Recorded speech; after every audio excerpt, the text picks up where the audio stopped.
2021년 미국 다음으로 가장 많은 불을 일구는 국가 중화인민공화국의 경제를 숫자로 표현된 경제지표의 원인과 결과 분석을 조망하는 내용이 되게 돼요. 보게 되면 중화인민공화국의 경제성장률 전년 동분기 대비해요. 1분기에 중국은 마이너스 6.8%의 경제성장률을 기록했고 2분기에는 3.2%, 3분기에는 4.9%까지 경제성장률이 매우 탄력적으로 복구가 됐어요. 그렇지만 코로나19 발생 이전의 6% 수준 때보다는 아직도 경제가 코로나19 때문에 정상 가동이 못 되고 있는 점을 반영하게 되고 경제가 아직 제대로 충분히 활성화되지는 않았죠. 근데 여기에 이제 검은색 실선으로 나타낸 게 중국보다도 더 많은 불을 일구는 국가 미국이에요. 중국은 2020년 2월에 코로나19 감염 확산으로 세계에서 제일 먼저 실물경제가 멈춰섰었고, 이러한 중화인민공화국의 입출국을 매우 강력히 규제를 하지 않은 대부분의 국가들, 미국, 유럽, 중동 등은 4월에 실물경제가 멈춰서게 됐죠. 즉 중국은 3월서부터 현재까지 경제가 부분재가동되면서 경제가 부분재가동이라도 진행되는 기간이 누적됨에 따라서 이와 같은 경제성장률이 개선되는 현상을 확인해 볼 수 있게 되지만, 미국은 중국보다도 뒤늦게 4월에 경제가 완전히 셧다운 되게 되고 5월 말서부터야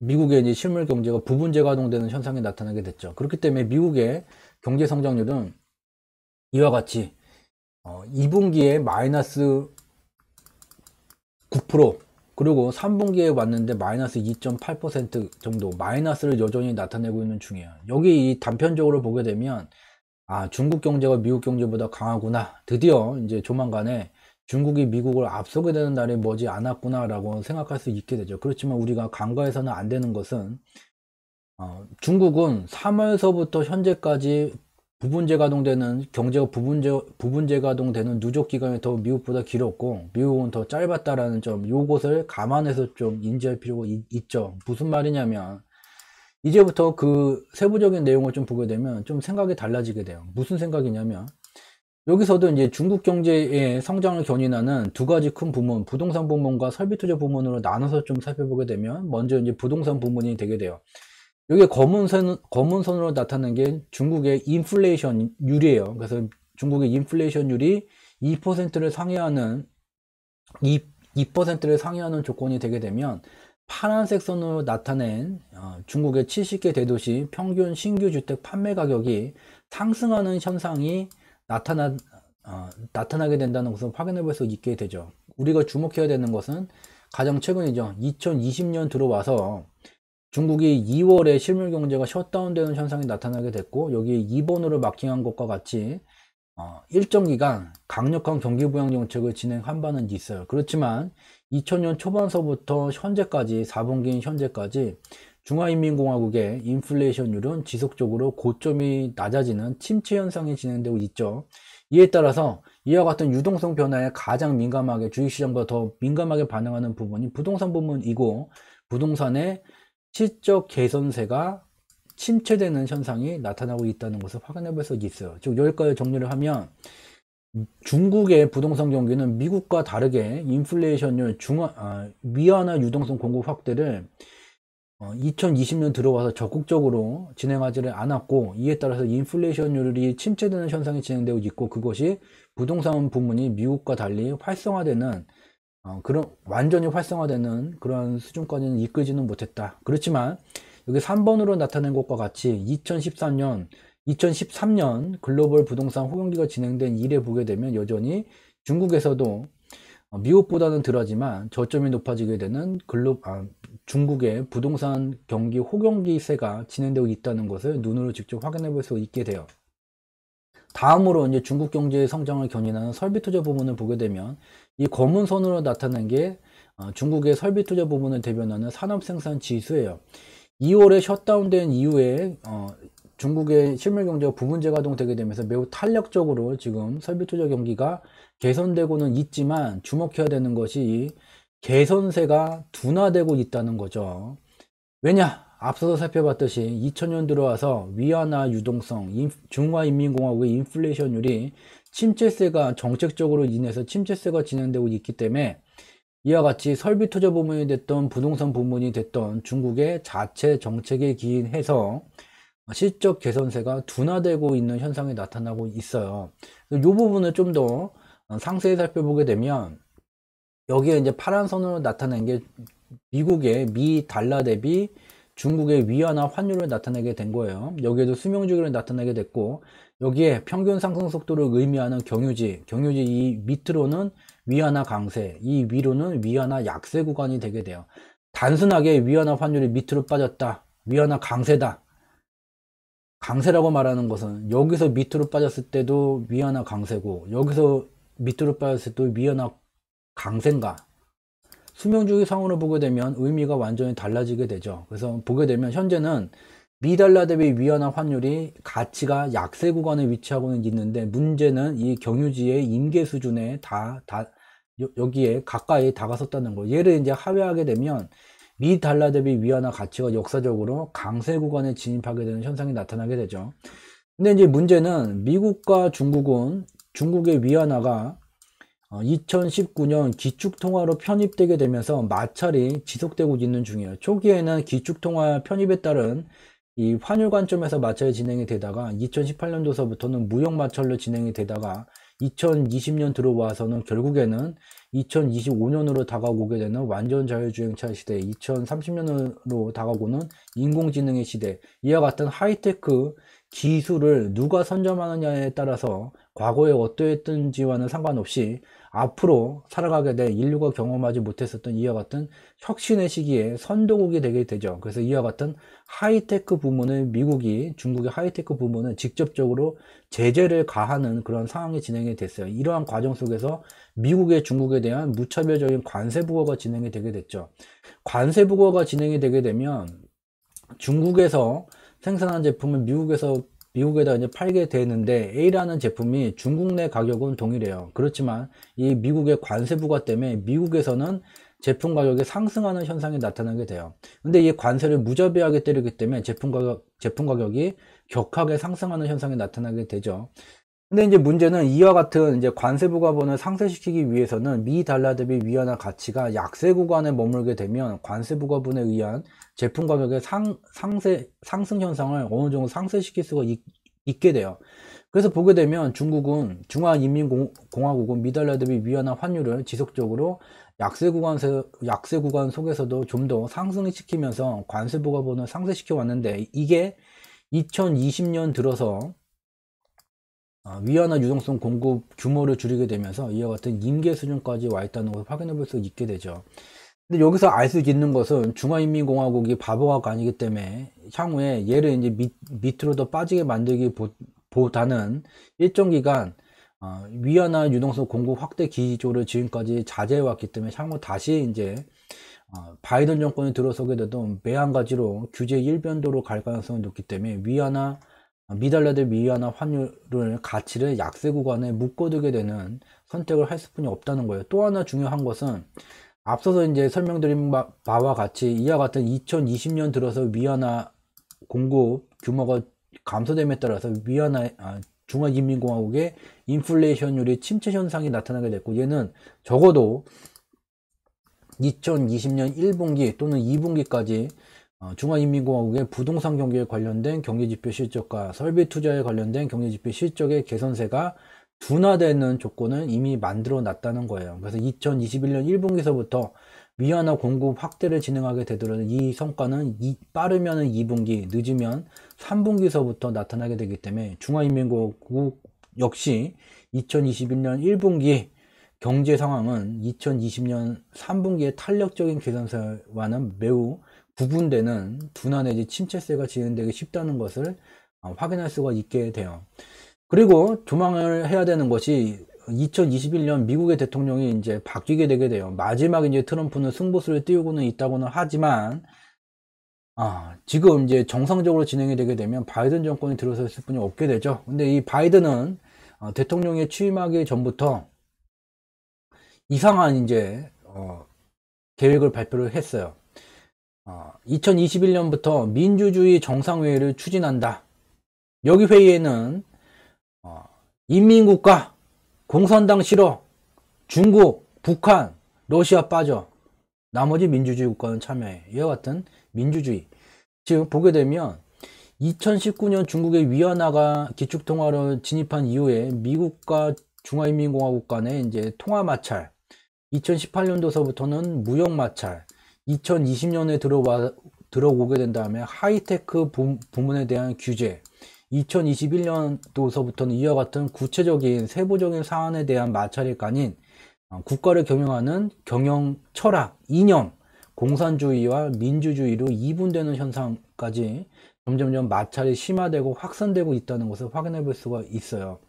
왜냐? 이 중화인민공화국이 코로나19가 제일 먼저 발병이 된 나라, 그리고 코로나19 환경 속에서도 제일 먼저 경제가 탄력적으로 개선이 되고 있는 나라. 미국 입장에서는 위협이 됐을 뿐이가 없죠. 왜냐? 미국이 세계 강국, 세계에 잘 나가는 국가들은 말 한마디로 제압할 수 있는 이유는 언제든지 미국의 대통령이 검은색 서류 가방을 열고 버튼을 누르게 되면 핵미사일이 나가기 때문이 아니죠. 실물경제 물물 교환을 하는 매개체가 과거에는 금이었으나 이게 깨지고 난 다음에 미 달러가 실물 경제 물물 교환을 하는 교환의 매개체 중 비중이 가장 높은 기축통화예요. 그래서 미국의 중앙은행의 통화 정책에 따라서 글로벌 유동성이 변동하게 되고 글로벌 경기 자체가 여기에 미국의 경제 정책에 따라서 연동돼서 움직이게 돼요. 근데 이와 같이 미국이 기축통화, 미 달러가 기축통화에서 강력한 반열을 올라설 수 있었던 것이 제2차 세계대전이 돼요. 2차 세계대전 중에 미국은 유럽 국가들에게 이제 막대한 이제 군사 물품들을 이제 공급을 하게 됐고, 2차 세계대전이 종결되게 됐을 때 미국의 중앙은행 금고에 전 세계 금 보유량의 80%가 넘는 금이 다 미국의 중앙은행 금고에 들어가게 됐어요. 유럽의 경제가 폭망한 상황 속에서 이제 전쟁이 종결이 됐기 때문에 경제를 재건을 해야지 됐죠. 그러기 위해서는 이 금이 다시 근본이제 물물교환의 매개체인 금이 유럽에 존재했어야 되는데 존재하지 않게 됐어요. 그래서 근본이제가 사라지게 되고 금을 가장 많이 가진 미 달러와 금을 연계해서 물물교환을 하게 되는 브레튼 우주체제가 진행이 되게 됐는데, 얘도 미국이 베트남 전쟁에 참전하게 되면서 미 달러 발행량을 무지막지하게 늘리게 되게 되면서 깨지게 됐고, 마지막 실물경제 물물교환의 매개체가 미 달러가 되게 됐어요. 미국은 제2차 세계대전으로 붕괴된 유럽 경제를 재건하는 과정을 지원을 했죠. 세계은행, 월드뱅크를 만들어 갖고 미 달러를 통해서 미 달러를 유로 경제에다가 공급을 통해서 유로 경제의 재건을 도왔고, 이 재건을 하는 과정 속에서 유럽의 각 국가가 만든 화폐와 미 달러 간의 가치 차이, 환율적인 문제가 발생될 경우에 이를 지원해주기 위해서 우리가 잘 아는 국제통화기금이라는 IMF를 만들었어요. 근데 지금 보게 되면 코로나19 특수 환경성 속에서 미국을 포함해서 유럽 경제 폭망했고 중국 경제는 잘 나가게 되죠. 여기서 똑같이 유럽 경제를 재건하는 과정 속에서 중국이 위안화를 바탕으로 얘네들을 지원을 하고 월드뱅크와 같은 기구를 만들고, 그리고 위안화 대비 유로화 환율에 문제가 생겼을 때 그를 지원하는 기구를 만들게 되고, 위안화를 통해서 세계 각국에, 유럽을 넘어서 세계 각국에 폭망한 상황인데 적극적으로 위안화 유동성을 공급함으로써 지원을 하게 된다면 미 달러의 지위를 감히 넘볼 수 있는 매우 중요한 조건이 만들어지게 됐고, 신기하게도 이와 같은 조건을 만든 코로나19는 중국에서 제일 먼저 발병이 되게 됐고, 중국에서 경제가 더 빨리 다른 나라보다 개선되게 됐죠. 즉 현재 세계대전으로 따지게 된다면 세계대전의 승자는 중화인민공화국이에요. 매우 유리한 위치에 와 있다는 것을 알 수가 있죠. 이와 같기 때문에 미국은 이와 같은 중화인민공화국의 이 경제 활성화, 위안화의 세계 금융시장, 실물 경제에 대한 유입을 그대로 묵과할 수는 없게 되고, 결국은 남은 것은 규제를 더 강화하고 이념적인 대립으로 가게 되는 그런 방향성이 진행되고 있는 중이에요. 그리고 또 하나 미국 경제가 중화인민공화국 경제에 대해서 위협을 받게 되는 이유가 이와 같아요. 여기에 이제 중화인민공화국의 설비투자 경기에 관련된 지표와 구리가격, 글로벌 구리가격으로 나타나게 됐어요. 중화인민공화국의 산업생산은 앞에서 봤다시피 탄력적으로 개선이 되게 되면서 코로나19 발생 이전 수준까지 어느 정도 회복이 된 상황이죠. 이에 따라서 구리가격도 같이 연동돼서 올라오는 현상을 확인해 볼 수가 있어요. 근데 미국은 코로나19 발생 전에도 설비투자 경기가 죽을었고 코로나19가 발생한 뒤에 많이 개선이 됐다고는 치지만 여전히 마이너스, 죽을 쓰고 있는 중이에요. 미국의 설비투자 경기는. 그렇지만 구리 가격이 미국의 설비투자 경기에 연동이 되지 않고 중화인민공화국에 연동되고 있다는 현상을 확인해 볼 수가 있게 돼요. 그래서 코로나19의 진정한 승리자, 누가 만들었는지는 모르겠지만 가장 큰 이득을 본 국가는 중화인민공화국이 된다는 것도 알 수가 있게 되죠. 중화인민공화국 이와 같은 상황을 잘 알고 있는 중이죠. 위안화의 거래 비중을 높여서 이 세계 강국 미국의 뒷배인 미 달러, 세계 각국의 중앙은행이 편입하는 비중이 가장 높은 미 달러의 기축통화의 지위를 끌어내려야지 중화인민공화국이 진정한 글로벌 탑 1이 되게 되겠죠. 그래서 위안화로 결제하는 것을 점점 늘리고 있는 중이에요. 중화인민공화국과 무역 비중이 높은 국가들에게는 강제로 미달러가 아닌 위안화로 결제를 하는 것을 압박을 하고 있는 중이죠. 이와 같이 2021년 기간에는 중화인민공화국의 경제 개선세가 미국을 압도할 수는 있게 되지만 미국은 중국과 달리 산업 파급력이 큰 부동산 부분을 통해서 개선세가 진행이 되고 있기 때문에 이와 같은 경제가 정상 가동되는 그 수준까지 가게 된다면 미국보다는 시작은 늦었지만 이 경제가 부분 재가동되는 기간이 누적될수록 중화인민공화국 경제를 2021년 기간에 따라잡게 되고 중화인민공화국은 지속적으로 위안화에 대한 거래 비중을 늘리면서 미국의 달러화 지위를 내리려는 더 마찰이 굉장히 심화되는 현상으로 나타나게 되죠. 그리고 중요한 것은 중화인민공화국의 하이테크 관련된 부문에 대한 2021년 투자는 비관적이다라는 거예요. 2025년이 되게 되면 자동차가 스스로 다니게 되고 버스를 타게 돼도 스스로, 배달도 스스로 다 다니게 되면서 인류가 경험해보지 못했었던 자동차 스스로 운전하는, 달리 표현하면 자동차에다가 인공지능 기능을 집어넣고 5년간의 베타 테스트를 하게 돼요. 베타 테스트를 마치면 2030년서부터 베타 테스트를 마친 인공지능이 차 밖으로 나오게 되고 인간이 지금 영위하고 있는 대부분의 직업을 대체하는 인공지능의 시대, 인류의 진화 과정 속에서 한 번도 경험해보지 못했었던 시절, 이러한 시절에 하이테크를 누가 선점하느냐가 지금 가장 글로벌 경제에서 핵심인 시절이기 때문에 미국의 중국의 하이테크 기업에 대한 규제는 더 강화될 수뿐이 없게 되죠. 그래서 우리가 흔히 중국에 투자를 하게 되면 MCHI라는 ETF 상품을 투자를 하게 돼요. 근데 얘는 비관적이에요. 여기에 투자 비중이 가장 높은 게 하이테크 부문이 되게 되죠. 그래서 이와 같다는 점. 그리고 이제 중화인민공화국의 주식시장을 보게 되면 다른 국가들보다는 좀 그나마 괴리 현상이 좀 얕아요. 여기에 이제 파란색 선으로 나타나는 게 중국의 인플레이션율. 현재와 같이 침체세가 진행됐었던 기간, 상하이 종합주가지수의 상승세가 강했더라도 결국은 경제의 방향성을 수렴하는 현상이 나타나게 됐고, 현재도 상하이 종합주가지수가 대한민국의 코스피, 일본의 니케이 지수와 비교를 하게 되면 상승세는 좀 약하지만 인플레이션율의 침체 현상이 미국보다 더 강했기 때문에 이와 같은 괴리율이 남아있다는 것을 확인해 볼 수 있게 됩니다. 여기까지가 오늘 준비한 2021년 세계에서 가장 많은 부를 일구는 국가 미국과 중화인민공화국 경제를 조망하는 그러한 내용이 되겠고요. 2부 내용은 다음 주 화요일 공개방송을 통해서 유로경제권 대한민국 경제에 대한 2021년 조망하는 내용을 차주 화요일 밤 10시에 진행하도록 하겠습니다. 그래서 이번 주 목요일, 금요일은 이제 빨간 날이 되고 목요일은 이제 국내 금융시장이 휴장이 되기 때문에 저희 이제 매주 화요일, 목요일 날 진행되는 공개 방송이 이번 주까지 이제 화요일만 진행이 되고요.